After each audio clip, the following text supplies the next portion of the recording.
कृष्णा। जय श्री राम, जय श्री राधे राधे, जय श्री महाकाल।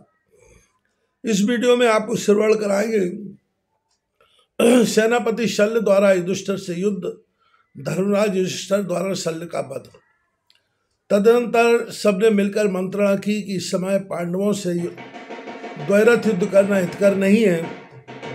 इस समय सामूहिक युद्ध ही ठीक रहेगा। कोई भी पांडव राजाओं में से किसी भी एक से अकेला युद्ध न करे, बल्कि सब मिलकर युद्ध करें। प्रातःकाल होते ही सेनापति शल्य ने युद्ध गमन की तुरही बजाई और समस्त सेना को लेकर युद्ध भूमि में जा पहुंचे। यहीं पहुंचकर उन्होंने सर्वतोभद्र नामक व्यूह की स्थापना की और अपनी सेना सहित उसके प्रवेश द्वार की रक्षा पर खड़े हो गए। कौरवों के साथ दुर्योधन मध्य में, संस्तबकों के साथ कृतवर्मा उत्तर दिशा में, यवन सेना के साथ कृतवर्मा दक्षिण में और काम्बोज सेना को लेकर अश्वत्थामा पृष्ठभाग में खड़े हुए। शकुनी और उसका पुत्र उलूक अश्वारोही सेना को लेकर पांडवों पर आक्रमण करने के लिए चल पड़ा। उधर कौरवों की युद्ध की तारीख को देखकर पांडवों ने भी एक दुर्भेद व्यूह की रचना की और लड़ने को तैयार हो गए।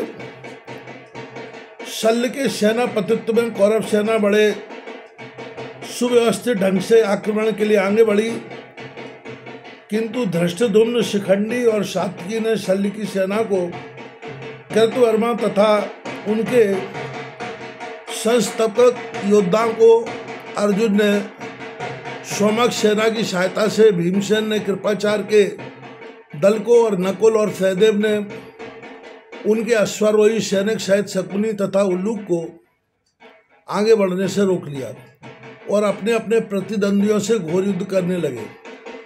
मद्राज शल्य ने धृष्टद्युम्न पर बड़े बड़े भयानक मार वाले अस्त्र शस्त्रों का प्रयोग किया, लेकिन धृष्टद्युम्न ने सात्विकी की सहायता से शल्य के सभी अस्त्र शस्त्रों को काट दिया।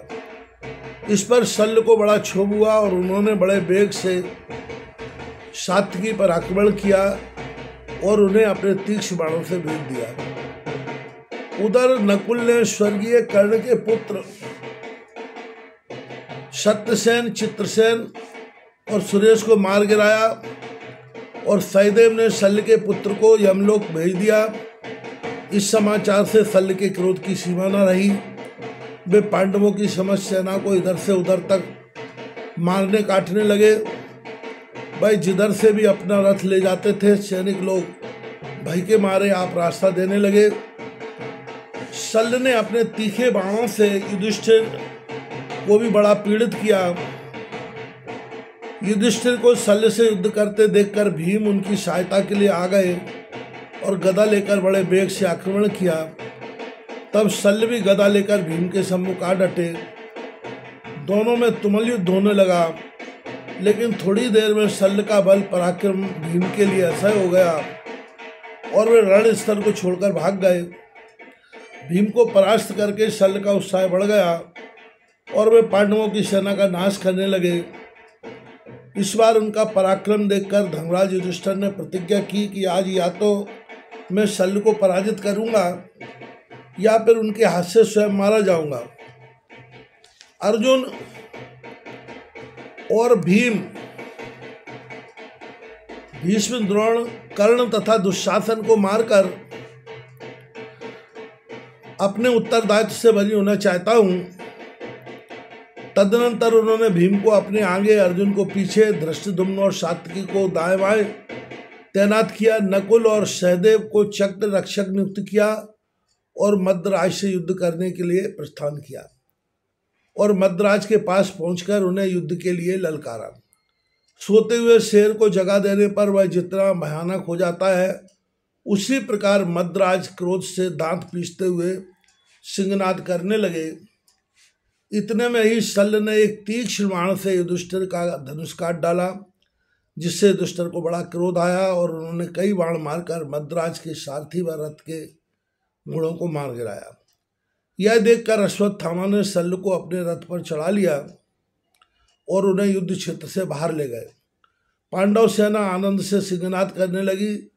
शत्रु का उत्कर्ष शल्य को सहन न हो सका और वे उसी समय दूसरे रथ पर बैठकर पुनः युद्ध के लिए आधमके। पांडव तथा सोमकों ने शल्य को चारों ओर से घेर लिया। मद्राज को शत्रुओं से घिरा हुआ देखकर दुर्योधन कौरवों को साथ लेकर सहायता के लिए आया। अवसर पाकर शल्य ने एक बाण मारकर युधिष्ठिर के वक्षस्थल को बीन दिया। इससे युधिष्ठिर बड़े क्षुभित हुए और एक बड़ा तीक्ष्ण सर शल्य पर चलाया। उसके प्रबल प्रहार को वह सहन न कर सके और मूर्छित होकर रथ पर गिर पड़े। युधिष्ठिर व अन्य पांडव बड़े प्रसन्न हुए। तब कृपाचार्य ने अवसर पाकर 6 बाण मारकर धर्मराज के सारथी को मार दिया। शीघ्र भीमसेन ने मद्राज के धनुष को काट दिया और उनके सारथी व घोड़ों को भी मार डाला। अन्य वीर भी आकर मद्राज पर बाणों की वर्षा करने लगे।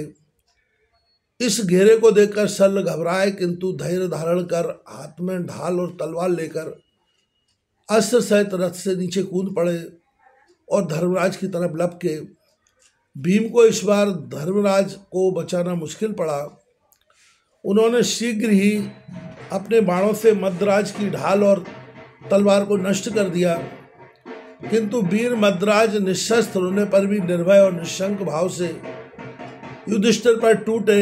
यह देखकर धर्मराज क्रोध में भर गए और एक प्रचंड शक्ति मद्राज को मारी। शक्ति के लगते ही उनका प्राणांत हो गया। इस पर कौरव पक्ष का चौथा सेनापति भी वीरगति को प्राप्त हुआ। अपने ज्येष्ठ भ्राता को रण स्थल में गिरते देखकर शल्य का छोटा भाई धर्मराज पर टूट पड़ा, किंतु धर्मराज ने उसका भी मस्तक काटकर पृथ्वी पर डाल दिया। इस तरह से शल्य का अंत हो